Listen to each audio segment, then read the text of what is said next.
back to the third in our series of Worthing Gin bold blackcurrant cocktails. This time I've got something called a blackened ginger old fashioned. So a classic old fashioned is a whiskey based drink. In fact, is probably one of the three most popular cocktails in the world as I am filming.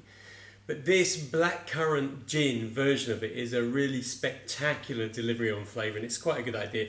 This is how you make it. Don't need a cocktail shade for this one. You make this one in the glass.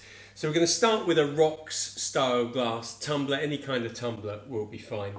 And the first thing we're going to do is we're going to add some sweetener. Now, a traditional old fashioned would use sugar. We are using a sugar syrup, but a gingerbread sugar syrup. And this gingerbread syrup, which is widely available, so you can get hold of it, you can find it online.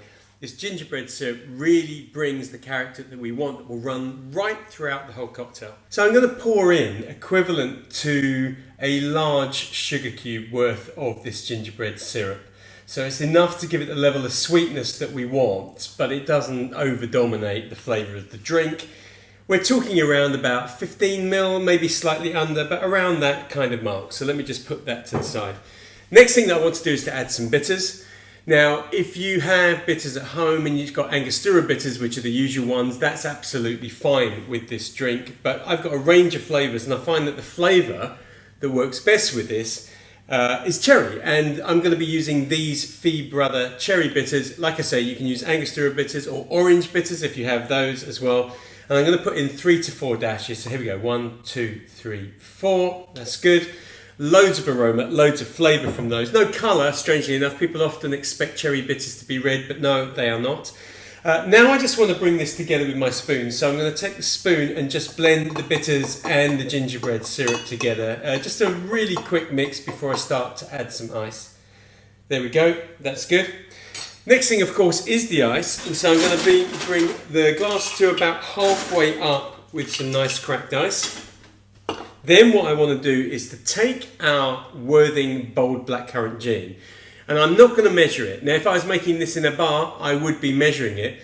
But because I'm making this essentially for myself, you will probably be making them for yourselves. Then what I'm going to do is I'm going to use the ice as the guide to how much that I'm going to put in. So I'm going to pour until this comes up to the level of the ice. So here we go. You might be thinking that's quite a lot, and the answer is, it is quite a lot. Probably got around about 40 ml in there. It looks more than it is because of the amount of ice.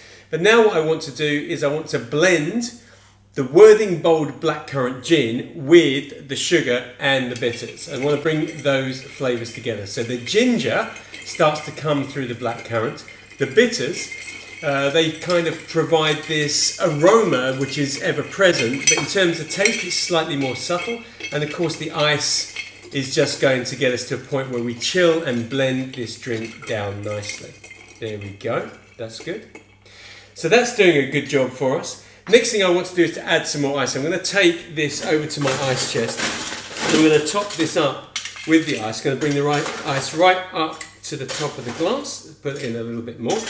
And you can see that just by adding some more ice, the drink has lifted a little bit further as well. Now what I'm going to do is take a maraschino cherry. So I've got a jar of cherries here. I'm going to take one of these cherries. There we go.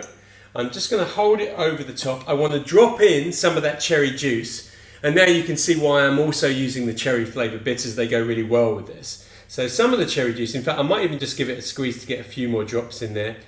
Then I'm just going to leave the cherry in the side like that. There is going to be a little more gin go in, so let's bring the gin again back up towards the top. That's good. There we are. So now, depending on your glass size, you are anywhere between 60 ml of this gin or potentially 75, 80 ml. So it really depends on that. Glass and ice size as well. And the final thing that we want to do is give it one last stir, because I'm not just blending what was already in there, but also those few drops that we added from the maraschino cherry, they become part of this drink. And there we go, cherry still sitting on the surface.